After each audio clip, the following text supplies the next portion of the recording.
Exclusive video from the Norwegian Air Force of what it says is a Russian nuclear submarine's periscope peeking above the water, right over Norway's oil and gas pipelines in the North Sea. Russian warships and fighters passing through sensitive waters between Norway and Scotland. The concern, Russia could one day attack the internet and energy pipeline. It was last September when someone blew up the Nord Stream gas pipeline running from Russia to Germany, 260 feet beneath the surface. So far, no conclusive proof of who did it. But NATO says Russia has since increased its naval activity in Norway's economic waters.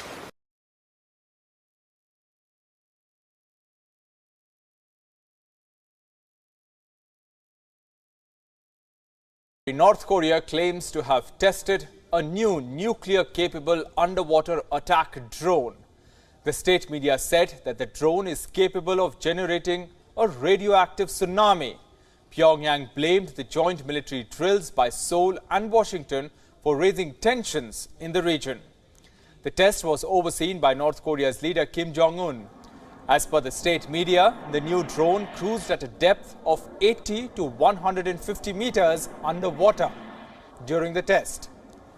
The new drone is called Haeil, which means tsunami. It traveled for over 59 hours before detonating inside the water. That's what the North Korean state media has claimed.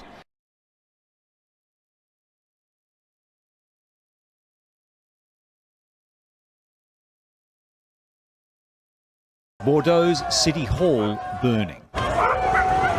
The entrance to the more than 200-year-old building going up in flames. France on fire after what started out as a peaceful day of mass demonstrations, descending into chaos on the streets. A violent face-off from riot police as police stormed down the streets. Some demonstrators lay curled on the ground, and this riot squad officer struck by a projectile, knocked out and dragged away. Fireworks were hurled, police pushing back with tear gas, which swallowed up the crowd.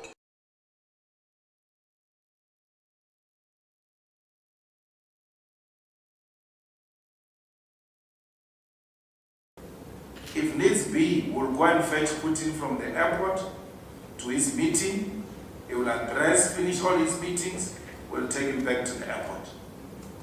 We're not going to be told by these hypocrites of the International Criminal Court who know the real violators of human rights, who know the murderers of this world. So we don't want ICC's hypocrisy to apply here in our country. President Putin is welcome.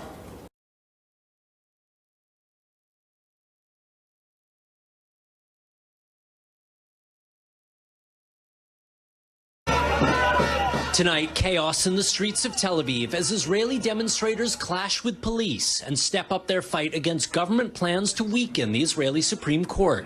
But even as the first part of Benjamin Netanyahu's judicial overhaul becomes law, signs that the public pressure may be working. The Prime Minister abruptly delaying an international trip to give a late-night address to the nation with a more conciliatory tone. מתנגדי הרפורמה אינם בוגדים ותומכי הרפורמה אינם פשיסטים. But giving no sign he's backing down. Israel's defense minister increasingly concerned by thousands of military reservists saying they'll refuse to serve if the legislation goes through.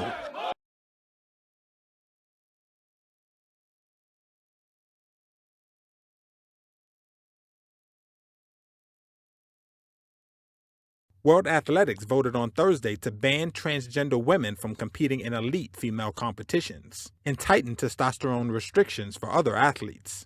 The Council has agreed to exclude male to female transgender athletes who have been through male puberty from female world ranking competitions from March the 31st this year. World Athletics President Sebastian Coe said that the decision to exclude transgender women who had gone through what he called male puberty was based on what he said was the overarching need to protect the female category. The new rules will also impact athletes with what is known as differences in sex development, or DSD. The most famous might be South Africa's two-time Olympic 800-meter winner, Caster Semenya, who has XY chromosomes and blood testosterone levels in the male range.